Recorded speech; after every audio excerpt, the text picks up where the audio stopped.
The Tennessee Titans savior has arrived, or at least so they hope.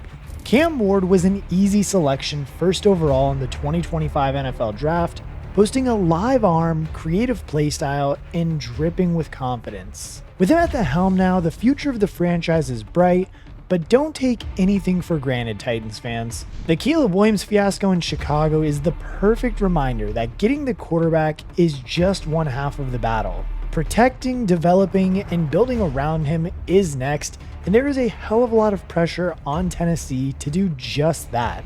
And because of that too, there is no doubt about it, the Cam Ward experience is absolutely fascinating. Now, as we all know, Cam Ward's journey to becoming the first overall pick was far from straightforward. His high school wing T offense didn't exactly allow him to shine, averaging just 12 passes per game as a senior. As a result, he was assigned a 0-star rating, forcing him to prove himself as a walk-on at Incarnate Word. Fast forward 5 years later, and 18,000 collegiate passing yards, and that 0-star recruit was now a consensus All-American and the first player off the board in the 2025 NFL Draft. It was an absolutely remarkable effort by Ward, who showed plenty of resilience and determination to get his shot in the first place, and plenty of skill to convert that opportunity into a stellar college career.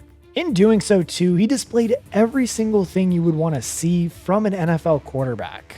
You only have to look at his tape to realize just how special he is as a thrower of the football, but his journey through Incarnate Word, Washington State, and Miami showed off an adaptable young man who can work well with a variety of coaches in a variety of schemes and still deliver at a high level. He ticks off all the boxes for production, leadership, and a big fat tick for mental makeup. He's exactly what you want to see from a first overall pick, and he's exactly what the Tennessee Titans need after a frustrating 2 seasons of Will Levis leading the team.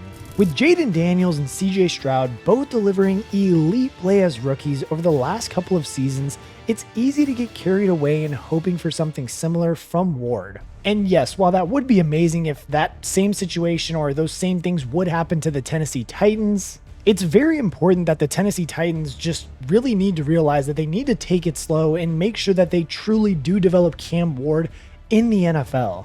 Like, truly, it needs to be wins as a priority, and then the second highest thing should be developing this quarterback in the 2025 season. And yes, Titans fans, as many of you probably saw last year with Will Levis, this year, interceptions shouldn't be as big of an overreaction as we're gonna see because, well, he's a rookie. It's bound to happen. Ward is instinctively a risk taker and very confident, meaning there is going to be a significant learning curve for him to follow and important bad habits for him to avoid slipping into. And as mentioned just before too, it seems like Titans fans have seen this before, especially thinking about how we had Will Levis last year as their quarterback. With Levis having been selected late in the second round in 2023, there is no doubt about Cam Ward entering the NFL as a far more skillful quarterback. But there are some similarities to their game. Levis frustrated fans and certainly frustrated Brian Callahan with his mind-boggling plays that put the ball in harm's way. He could certainly launch the ball deep for eye-popping touchdowns, but understanding when and when not to take those risks was ultimately what led to his downfall and some of the most hilarious plays in NFL history. Cam Ward does share some similarities to Levis, primarily in the sense that he has the ability and overflowing confidence to target deep at will. He also wants to go hunting for the big play and doesn't want to let plays die. And trust me, when this works, it looks great, and it's the kind of thing that makes players like Josh Allen and Patrick Mahomes so special, but it's also something that Tennessee will want to be wary of early in Ward's career. And now yes, that might sound a little bit nitpicky, and Ward is definitely a better decision maker than Levis, but the last thing he or the team needs is a few ambitious plays to go wrong in his rookie season. Because a couple of those, and it adds a lot of pressure and bring out the comparisons to his predecessor in Will Levis. The early parts of Ward's rookie season need to be all about keeping him upright, on time, and allowing him to adjust to life in the NFL. The wins and the fun stuff can come later when the team around him is ready to actually compete. Thankfully though too, there are some kind of case studies that we can look at from last year that will give us a good representation of what we can expect, or even a better idea of what we can expect from Cam Ward this year. Now, the first one, you got to stick with me for a second because it might not sound great. Caleb Williams had a fantastic array of weapons at his disposal, but dismal offensive line play and horrendous coaching, which didn't even extend to helping him break down film, meant that the generational prospect was out of his depth for much of the year. Meanwhile, the man selected behind him in Jaden Daniels stormed the Offensive Rookie of the Year award in the NFC Championship game with a far less enticing collection of offensive weapons.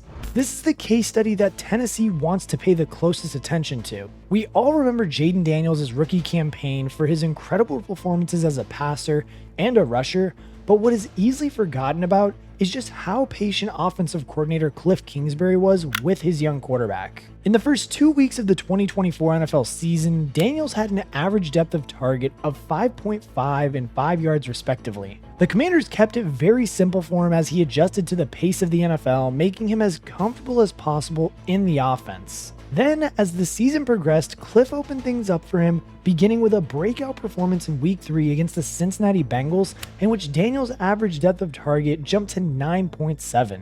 Similarly, over in Denver, Bo Nix looked absolutely hopeless and completely lost in the first 2 weeks of the NFL season, tossing 0 touchdowns and 4 interceptions, albeit against probably 2 better defenses in the NFL in Seattle and Pittsburgh.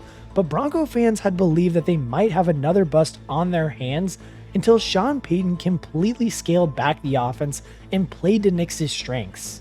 All of a sudden, the rookie quarterback's fortunes changed, and with him notching 29 touchdowns and 8 interceptions over the final 14 games of the season, making his own case to be the Offensive Rookie of the Year. So truthfully, hopefully Tennessee's quarterback was paying very close attention to both of those two quarterbacks and not so much of Caleb Williams. As we all know, Cam Ward is a supremely talented young signal caller, but his desire to throw the ball deep and find the big play could easily get him in trouble early and often, which could lead to bad habits and a lack of confidence. Getting the run game going to help Ward and then keeping things simple at first from a passing perspective is essential to ensuring he eases into his rookie season, therefore setting himself up for a long and successful career, which is exactly what Tennessee desperately needs. Thankfully, though, there are some pieces on offense to help Ward through the early stages of his pro career. Tony Pollard and Tajay Spears are a dangerous and versatile 1-2 punch in the backfield, ready to carry the load while also offering a threat in the receiving game. Pollard notched his 3rd straight season with over 1,000 rushing yards in 2024, and Spears is in a good position for a breakout campaign, having been hampered by injuries in 2024. He's incredibly tough and explosive and should be a fantastic weapon to watch develop alongside Ward. What made Pollard's 1,000-yard effort more impressive, though, was that it came behind a very poor offensive line in 2024. Recognizing that this is no way to set up your rookie quarterback, Titans GM made sure upgrades arrived this offseason. So perhaps this is our first hint that the Titans front office has actually learned from the Caleb Williams experience in Chicago. Kevin Zeitler came over from the Lions on a 1-year deal, lining up alongside sophomore tackle J.C. Latham. The team's 7th overall pick in 2024 generally underwhelmed as a rookie, but a big part of this was because he played every snap at the left tackle position despite playing right tackle in college. In 2025, he will be moved over back to the right side of the line, where he should be more comfortable and able to deliver at the level Titans fans associate with a top 10 draft pick. The reason he is able to move back to right tackle is because of Tennessee's biggest offseason signing, Dan Moore Jr. The $82 million price tag across 4 years was a bit rich for many NFL analysts and commentators, but Moore should be an upgrade for the Titans. And if Latham then improves as a right tackle, Tennessee will feel this is money well spent, giving the overall line a much needed boost. There is a lot of projection when evaluating this offensive line, but it is very good news for the GM, who has recognized this as a priority, and hopefully these moves will go a long way to helping Cam Ward thrive in the NFL. It's not just the offensive line, though, that did receive some reinforcements in this offseason, though.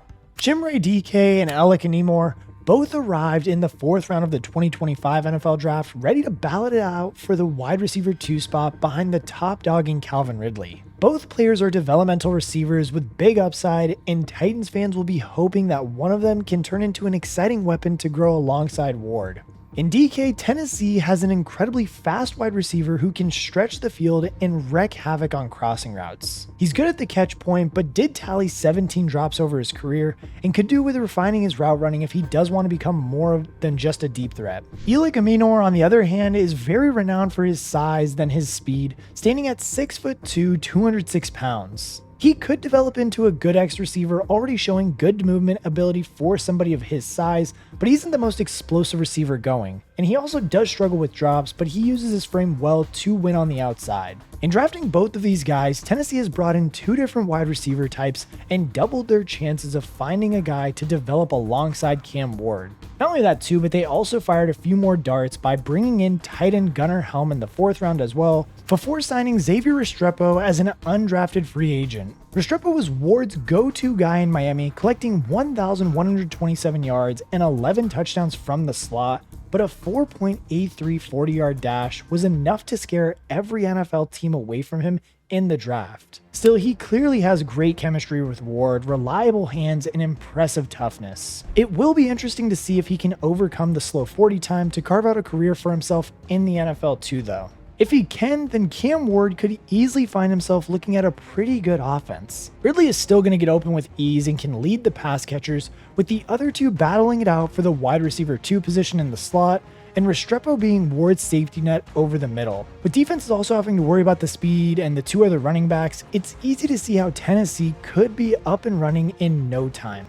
In order to reach that end destination though, they need to play their cards right with Cam Ward though. Failure to be patient and develop him will almost certainly lead to an overhaul of the coaching staff and another reset in 2026. There are plenty of examples for this team to look at from the 2024 season when it comes to learning how to approach Ward's rookie campaign. The question is really, are the Titans going to help Cam Ward reach that full potential? And for me personally, I do think they'll be able to do that. They've done a fantastic job to prioritize the offensive line, and there are enough offensive weapons to give Ward some enticing targets to aim at. He has more than enough talent and experience under center to suggest that the correct development could lead to a season similar to what Bo Nix had in 2024. Maybe not as quite as many rushing yards, but a passing yardage number around 3,800 with a touchdown tally in the low 20s would be a promising start. One thing's for sure though, this experiment is going to be absolutely fascinating in 2025.